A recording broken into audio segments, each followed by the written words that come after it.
During the 18th century, not only the Enlightenment happened. You remember in the previous unit we studied how the Enlightenment started making people think differently and making people get more and more cultivated. This is a minority because most of the population, of course, they will remain illiterate. But the Enlightenment thinkers, they will have an influence of them. And the high bourgeoisie, the bourgeoisie, will be more cultivated. And people who are not able to read, they will listen to people who read. So we studied the liberalism, the economic liberalism. And in this unit we are going to study the liberalism, but not only from the economic point of view, but from the political and social point of view. What happened in the 18th century? This liberalism, these liberal ideologies, they led to a different process, social and political processes. That means here you can see in this image how the old regime, king and the representatives of the old regime, the clergy, the nobility, they are a small group, and the rest of population,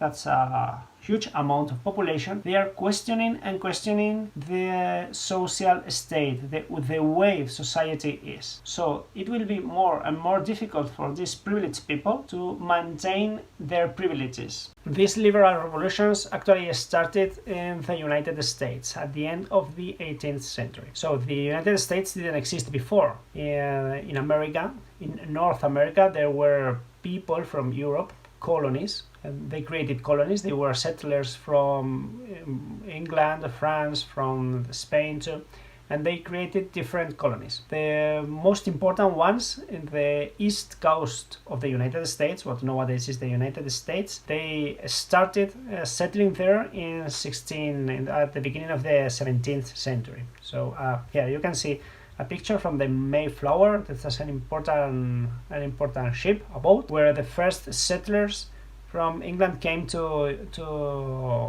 America, to the United States. So they created settlements, and there they mixed in there. They established settlements and with a different organization.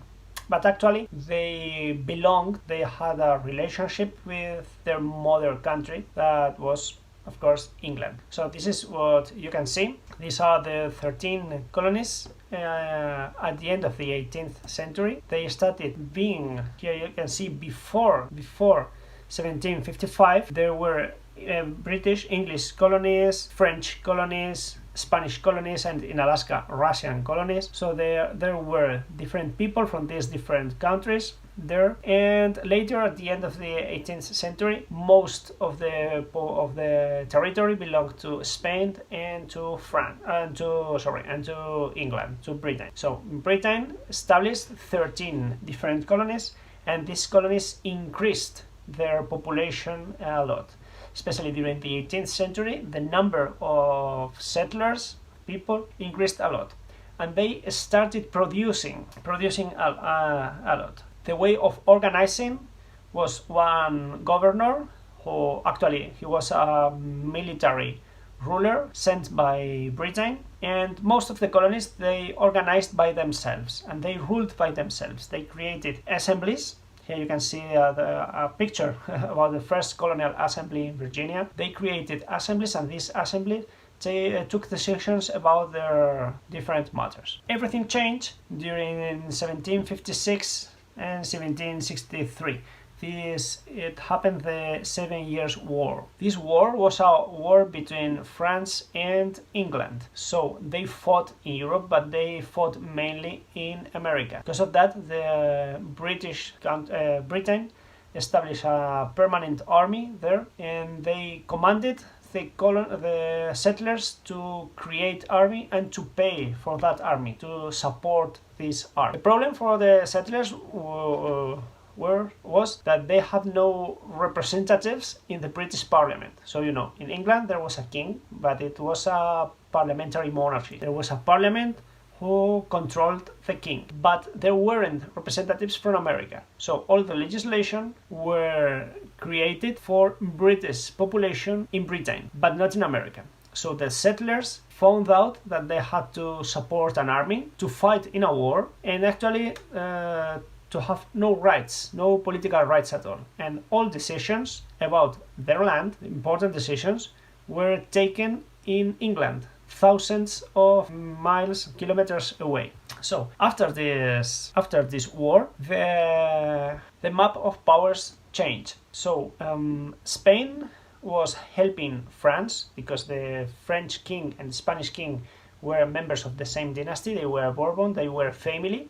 So they were fighting together against England, but they lost the war. This 7 years war was won by England, by Britain. So properties, territories, French territories in America were given to England, and part of them to Spain too. But France lost most of their territories in America. But the British colonies in America, actually now Americans, because they were living there for a lot of years, they asked to have representatives in the British Parliament.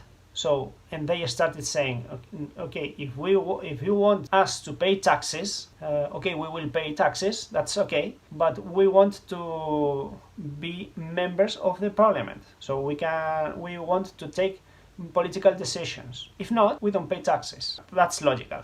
So today we pay taxes because we get services from the state. So we pay taxes and then we get education, we get healthcare, streets, roads, water, light, electricity, whatever.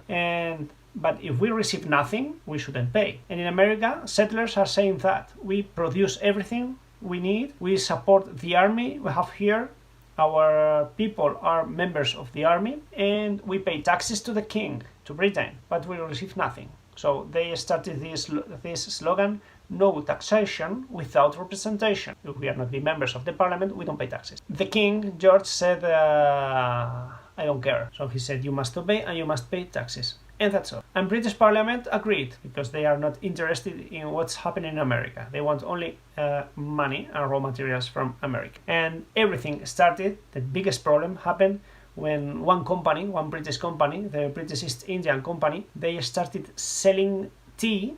You know, this British like drinking tea at 5 o'clock, mister. They started selling tea in America. The problem is that it's a monopoly. This company has the monopoly. That means all the settlers must buy this tea from this company.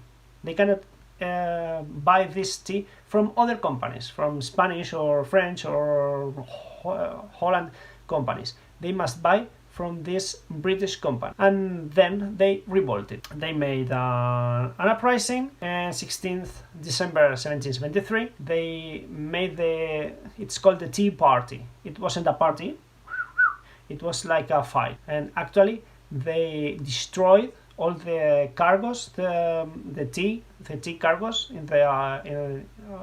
that was in boats. These boats were attacked, and they destroyed all the tea. It was a way of saying, we don't buy your tea, or we don't want to buy your tea, so we destroyed this. And then, of course, a conflict started, because the king sent a part of the army to punish this uprising. Of course, the settlers met. That was the first Continental Congress, to decide what are we going to do, because we are at war with our mother country, actually. The representatives of these colonies, they met in Philadelphia, and they agreed to declare independence.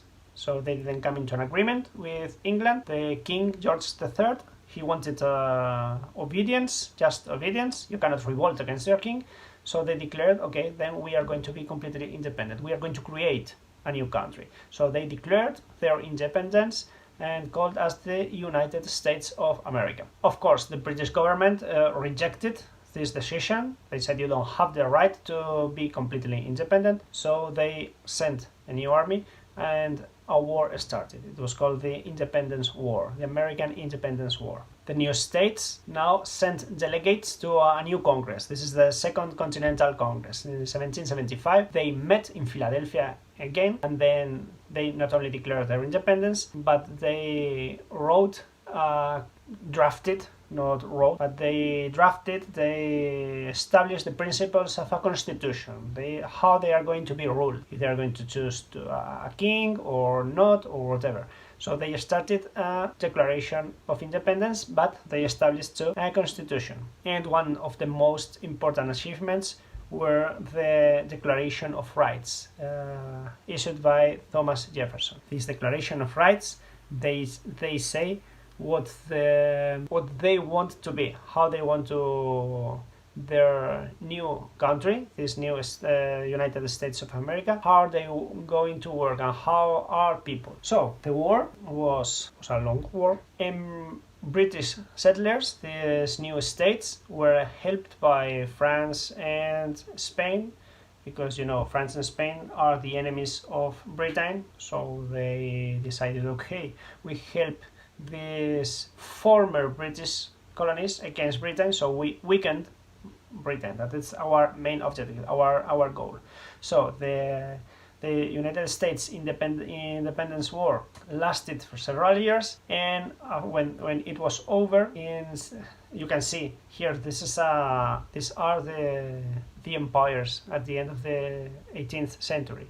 So you see Spain has a big empire, but you see Britain is now one of the most important empires. So all the hugest, larger territories from the British Empire are in America. So, and these are the territories that are going to got their independence. So after the Saratoga battle and Yorktown battle, actually, and thanks to the leadership of George Washington, finally the United States achieved their independence. So they won the war, and in 1783 they signed a treaty in Paris. It was called the Peace of Paris, and according to this one, the British Empire accepted the creation of the new country. They accepted the United States independence. Let's take a view of the Constitution, the United States Constitution. This is the first Constitution, and this Constitution that is today is the Constitution that is working. They have exactly the same Constitution with a lot of amendments, with reforms, but it's their Constitution. This Constitution started like that. It's very important. We, the people of the United States, so they explain how they are going to be. So they decided this. There is a separation of.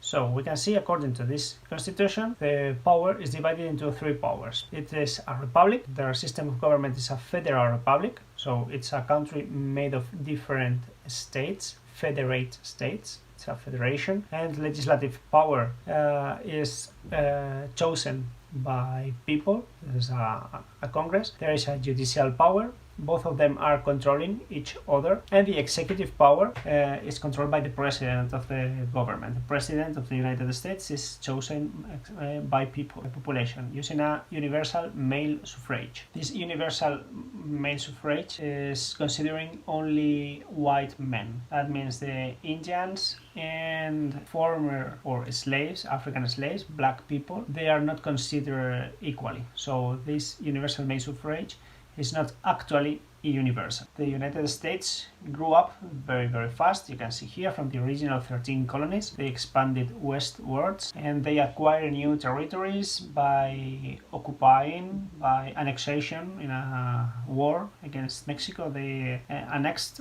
Texas in different ways, acquiring new territories. The most important thing is this difference between different sectors of population. The first president of the United States was George Washington, the main general during the Independence War. He was the first president in 1789, and years later, next century, during the 19th century, these inequalities, these problems led to a civil war. It's called in Spanish the Guerra de Secesión, because different states from south, these green states in the map, they chose to create a new United States, a new country, and that led to a war. So the northern states were opposed to the southern states. Northern states were specialized in industry and creating products to export, and southern states were focused on agriculture, and they produced agricultural products using slaves, African slaves. So one is an industrial area and another one is the agriculture area. In the middle there are a few states that at the beginning they didn't know what to do, and later, depending on the development of the war, they joined the southern states. Finally, the war was won by northern states, and the president of the northern states, Abraham Lincoln, was the one who used the liberation, the freedom of all the slaves, and he abolished the slavery in the United States.